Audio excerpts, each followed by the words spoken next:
আসসালামু আলাইকুম ওয়া রাহমাতুল্লাহি ওয়া বারাকাতু।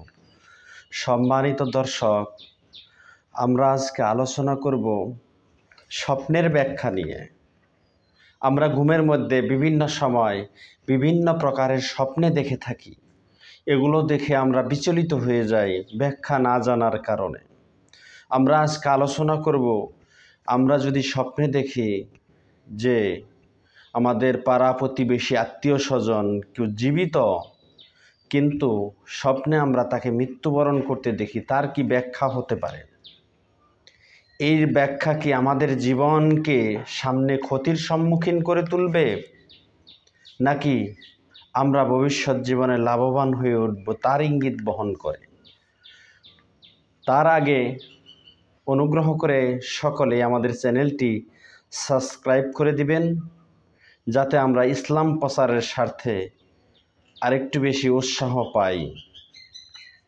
এ পর্যায়ে আমরা যদি কেউ স্বপ্নে দেখি যে আমাদের আত্মীয় স্বজন প্রতিবেশী কেউ ইন্তেকাল করেছে কিন্তু সে জীবিত, এরকম যদি স্বপ্নে দেখি, তাহলে নিকটাত্মীয় যদি কেউ মারা গেছে এরকম স্বপ্নে দেখি, তাহলে এর একটা ব্যাখ্যা তাফসীরুল আহলাম কিতাবের মধ্যে আল্লামা মুহাম্মদ ইবনে সিরিন রহমাতুল্লাহি আলাইহি উনি উল্লেখ করেছেন এই গ্রন্থের মধ্যে, যে এরকম আত্মীয় স্বজন পাড়া প্রতিবেশী কেউ মারা গেছে এরকম একটা স্বপ্নে দেখলে এর একটা ব্যাখ্যা হলো, এরকম হতে পারে আমরা নিজেরা প্রচণ্ড প্রকারের গুনাহে লিপ্ত।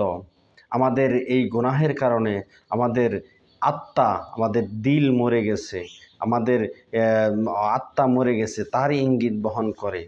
এর ব্যাখ্যা যদি কারোর সাথে মিলে যায়, তার চেষ্টা করতে হবে গুনাহ ছেড়ে দেওয়া, একেবারে গুনাহ ছেড়ে দেওয়া। আল্লাহ তাআলা তাকে ইঙ্গিত দিচ্ছেন, তোমার আত্মা মরে গেছে গুনাহের কারণে, তুমি গুনাহ ছেড়ে দাও।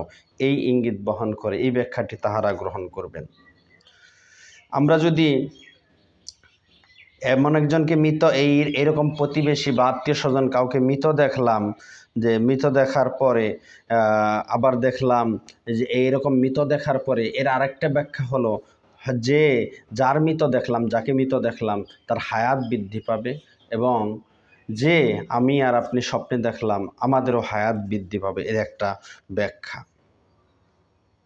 তৃতীয় আরেকটা ব্যাখ্যা হলো, মৃত ব্যক্তিকে যদি আমরা এই পরিচিত এরকম কাউকে মৃত দেখি, তাহলে এর ব্যাখ্যা হলো যে যাকে আমরা মৃত দেখলাম হয়তো সে একটা পেরেশানিতে পড়ে যাবে।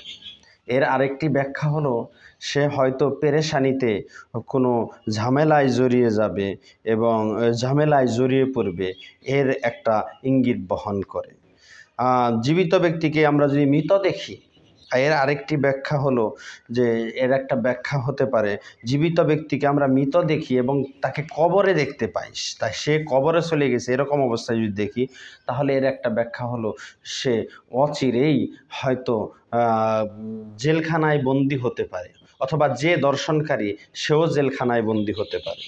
অথবা এর আরেকটি ব্যাখ্যা হলো যে অথবা সে বিভিন্ন প্রকারের ঝামেলায় জড়িয়ে পড়বে, এবং স্বপ্নদ্রষ্টা যিনি স্বপ্নে দেখেছেন তিনিও বিভিন্ন প্রকারের ঝামেলায় জড়িয়ে পড়বে। আমরা যদি জীবিত কাউকে স্বপ্নে দেখি আবার দেখি সে জীবিত হয়ে গেছে, তাহলে এর আরেকটি ব্যাখ্যা আল্লামা মুহাম্মদ ইবনে সিরিন রহমাতুল্লাহি আলাইহি তার কিতাবের মধ্যে উল্লেখ করেছেন, যে তাহলে হয়তো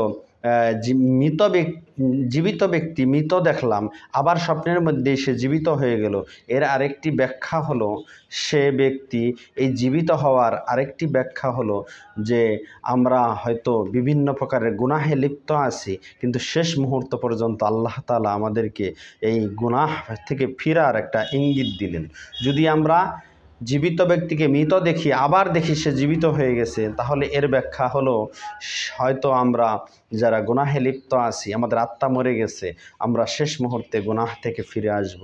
আল্লাহ তাআলা আমাদেরকে সঠিক স্বপ্নের ব্যাখ্যা অর্জন করার তৌফিক দান করুক।